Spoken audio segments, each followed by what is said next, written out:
할렐루야. 3월 8일 월요일 큐티 가이드 함께 하겠습니다. 오늘 본문은 히브리서 5장 11절로 6장 12절까지의 말씀을 함께 살펴보도록 하겠습니다. 오늘 히브리서 기자 저자는 유대인 공동체, 당시 이 편지의 수신자가 되었던 유대인 공동체, 유대인 그리스도인 공동체에 한 가지 지적을 하고 있는 것을 볼 수가 있습니다. 그 내용은 그들이 오랜 시간이 지났음에도 불구하고 더 이상 성장하지 않고 어린아이와 같은 영적인 상태에 머물러 있음을 지적하고 있는 것이죠.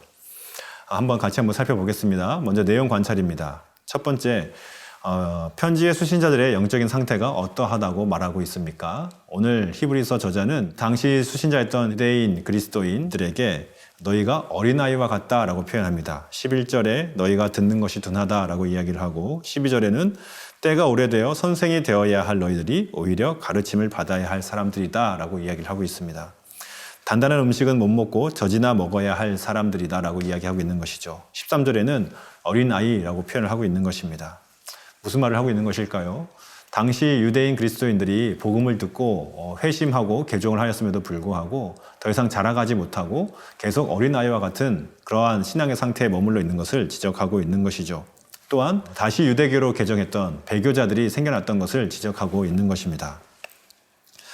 히브리서 저자는 신앙을 의도적으로 버리고 배교한 자들은 예수 그리스도를 욕되게 한 것이며 다시 회개할 수 없다라고 6절에서 아주 단호하게 이야기하고 있는 것을 우리는 볼 수가 있습니다.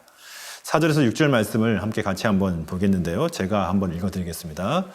한번 빛을 받고 하늘의 은사를 맛보고 성령에 참여한 바 되고 하나님의 선한 말씀과 내세의 능력을 맛보고도 타락한 자들은 다시 새롭게 하여 회개할 수 없나니 이는 그들이 하나님의 아들을 다시 십자가에 못 박아 드러내놓고 욕되게 함이라. 아멘. 하나님께 속한 자들은 반드시 자라가게 되어져 있습니다. 선한 일에 열심을 내게 되어 있고 말씀을 알아가고 말씀대로 살기를 힘쓰게 되어 있습니다. 또한 그렇게 살다 보니 말씀의 열매를 맺는 삶을 사는 것이 하나님을 믿는 자들, 하나님에 속한 자들의 특성입니다. 오늘 본문에는 마치 엉겅퀴가 엉겅퀴를 내고 좋은 채소는 합당한 채소를 내는 것과 같이 하나님께 속한 신자는 하나님을 예배하고 말씀을 배우고 성숙한 신앙인이 되어가게 되어 있다라고 이야기를 하고 있습니다. 만약에 말씀 안에서 성장하고 성숙하기를 거부한다면 우리는 우리 자신을 한번 진지하게 돌아보아야 하는 것이죠. 내가 하나님께 속한 자인지 아닌지를 진짜 심각하게 고민해야 되는 상태인 것입니다. 오늘 본문의 히브리서 기자는 편지의 수신자였던 유대인 그리스도인들에게 구원에 속한 것이 있음을 확신한다라고 이야기를 하고 있습니다. 9절 말씀을 제가 읽어드리겠습니다. 사랑하는 자들아, 우리가 이같이 말하나 너희에게는 이보다 더 좋은 것, 곧 구원에 속한 것이 있음을 확신하노라. 아멘.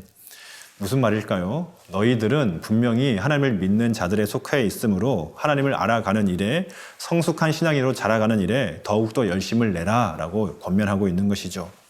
죄와 신앙의 경계선에서 머물면서 쾌락을 추구하는 것을 더 이상 그치고 말씀을 통하여 하나님을 알아가는 그 일에 힘을 내라는 것입니다. 하나님께 속한 자라면 당연히 반드시 그렇게 해야 한다라고 이야기하고 있는 것이죠. 그렇다면 하나님께 속한 자인 우리들은 어떻게 자라가야 하는가 하는 것입니다.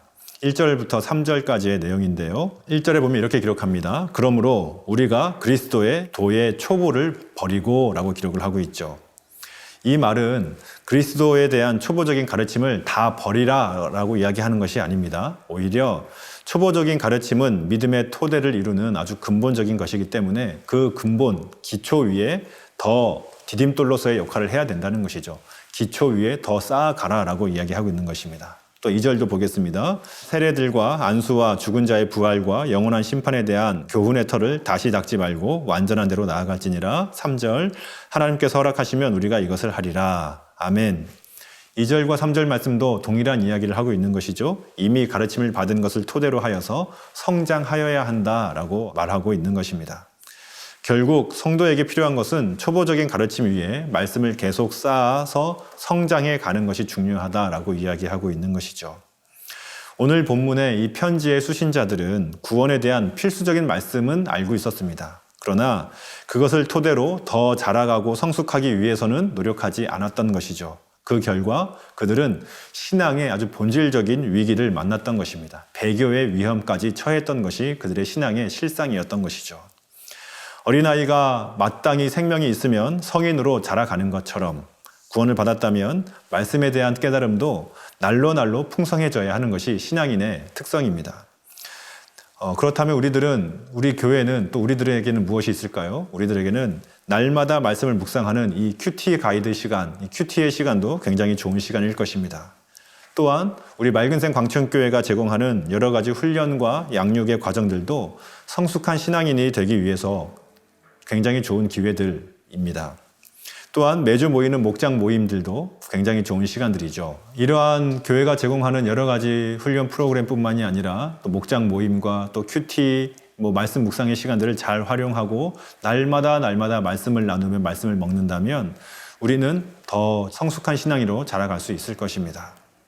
오늘 본문의 12절 말씀처럼 소망의 풍성함에 이르게 된다라고 기록을 하고 있는데요. 그처럼 우리들도 이렇게 날마다 말씀을 통하여 자라간다면 소망의 풍성함에 이르게 될 줄로 분명히 믿습니다. 바라기는 더 이상 초보적인 신앙에 머물러 있지 마시고 날마다 말씀을 통하여서 성숙하고 성장하여서 하나님의 풍성한 은혜를 날마다 누리는 복된 성도님들 되시기를 주님의 이름으로 축복합니다. 감사합니다.